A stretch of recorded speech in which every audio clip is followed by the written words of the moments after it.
if you recycle your plastic bottle, does it still harm the environment?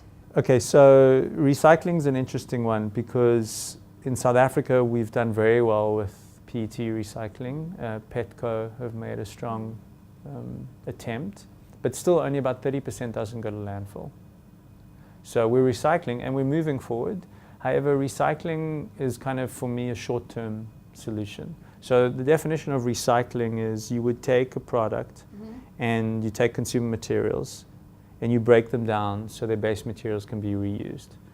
For example, I mean, this fleece is actually made by Patagonia and they use bottles that are recycled to make fleece. So it's made out of plastic bottle? Partially, yes. Okay. Yes, it is. And so we use it for fillings, we use it for beds. However, that's reducing the value. What nature does is nature upcycles.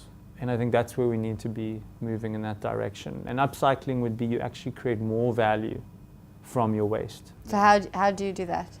Well, an example in nature would be there's no waste.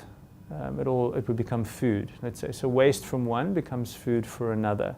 And if we want to look at upcycling, even with plastic, one could look at making a material that is more valuable than that bottle was originally. Right. So whether you're using those bottles to make a larger container to carry more water in, as an example, then that's increasing the value.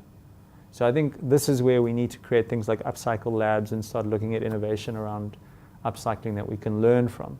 And you know, the biomimicry looks to how can we use nature's innovation to inspire how we redesign things. And there's actually a project out in the Langrich settlement which is looking at how do we learn from nature to upcycle in addition to recycle.